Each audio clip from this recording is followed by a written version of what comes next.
For more on the economic toll caused by the floods, Changhua Wu joins us live via Skype. She's the CEO of the Beijing Future Innovation Center and Executive Director of the Professional Association for China's Environment. Thank you for joining us. Thank you. So for an international audience, tell us a bit about the population and the real makeup of this region. Well, Henan Province is the most populous province actually in China, and Zhengzhou has about 30 million people. It's one of the largest cities in China as well. So you could imagine when the flood hit the region, particularly because none of us is really ready to go through or survive through such a sort of threats and devastation. So the causes, both economic and the lives casualties actually, are devastating and saddening.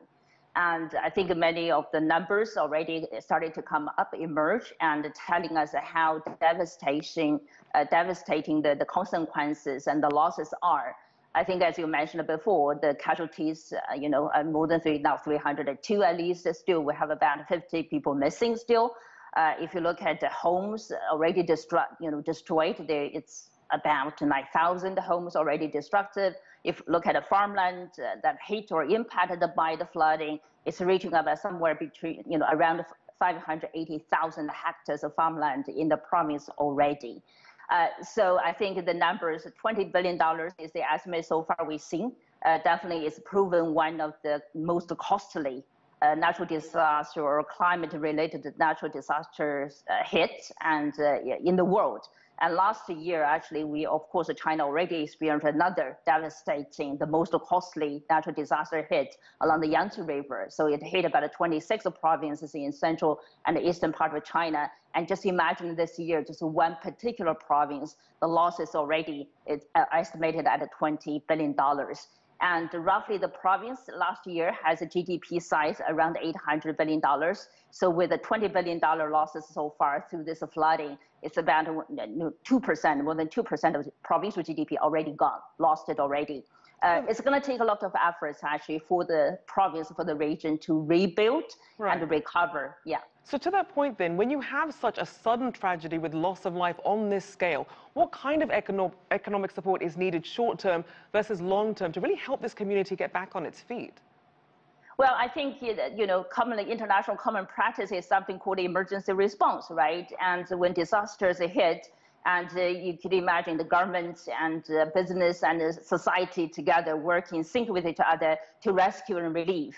And of course, then afterwards to rebuild. I think that's definitely needed, and I think that's already going on the ground. And as the news report already mentioned, a lot of efforts happening now. I think short term, yes, we need to respond. We have to make sure to help people relieve from the disaster, from the impacts. But midterm, short term, we do need to grasp the opportunity to rethink about resilience, which is a sort of topic never been paid enough attention so far. And all those natural disasters actually are exposing some of the weakest links in our resilience. And particularly in the agriculture sector, as in the urban setting, actually, if you look at the infrastructure in particular, if you look at the tremendous losses of lives happening in Zhengzhou, it mostly happened in the transportation sector. Subway trains, underground parking lots, as well as the tunnels, somehow they are not resilient. They are not built actually to resist such kind of level of disasters. So tremendous amount going to be in resilience. That's the next thing to happen in China.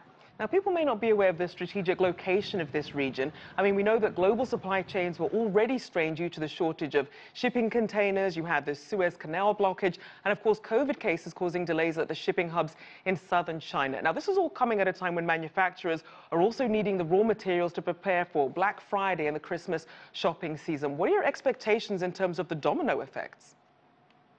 Well, I think Zhengzhou, Henan Province, is one of the major both agriculture and also industrial hub, and as well as logistics there. So if you look at apples, the world's largest apple manufacturing facility is based here, is hosted here. And of course, the region, the province is also a major sort of, we call it a green basket for the country. It provides more than half of 50% of China's green supply annually. So yes, I think this disruption is already occurring, and that's unavoidable so far.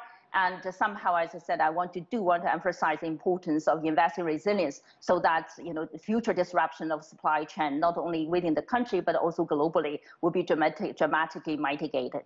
Indeed. Well, thank you so much for your insights. Changhua Wu there, CEO of the Beijing Future Innovation Center and Executive Director of the Professional Association for China's Environment.